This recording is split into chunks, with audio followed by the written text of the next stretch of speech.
সবকিছু বন্ধ করে দিয়ে রাতের অন্ধকারে সংস্কারের মাস্টার প্ল্যান করলে তা দেশের জনগণের কাছে বিশ্বাসযোগ্য হবে না, এমন মন্তব্য করেছেন বিএনপির সিনিয়র যুগ্ম মহাসচিব রুহুল কবির রিজভী।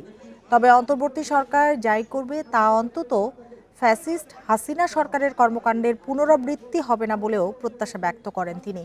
সকালে নয়াপল্টনে দলের কেন্দ্রীয় কার্যালয়ে বিএনপি চেয়ারপারসন বেগম খালেদা জিয়ার সুস্থতা কামনায় দোয়া মাহফিলে যোগ দিয়ে এসব কথা বলেন তিনি।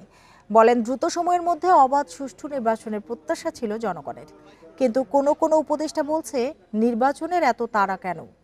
এমন কথার প্রেক্ষিতে বিএনপির এই নেতা বলেন, দ্রুত নির্বাচন না হলে ষড়যন্ত্র বাড়বে, জনগণের মধ্যে প্রশ্ন ওঠাও স্বাভাবিক। প্রশাসনের সমন্বয় না থাকার কারণে এখনও দেশের আইনশৃঙ্খলা ঠিক হয়নি এমন অভিযোগ করে রিজভী বলেন, শেখ হাসিনা ও ভারতের ষড়যন্ত্র রুখতে সবাইকে ঐক্যবদ্ধ থাকতে হবে। কোন উপদেষ্টা বলছেন যে এত তাড়া কিসের, তো এত তাড়া তো নয়। শেখ হাসিনা অনেক লম্বা করেছেন, 15 বছর লাগিয়েছে। আপনারা যদি তাদের সাথে আরো অনেক বছর যোগ করতে চান, তাহলে তো জনগণের মধ্যে প্রশ্নটা দেখা দেবে যে পার্থক্যটা কোথায়।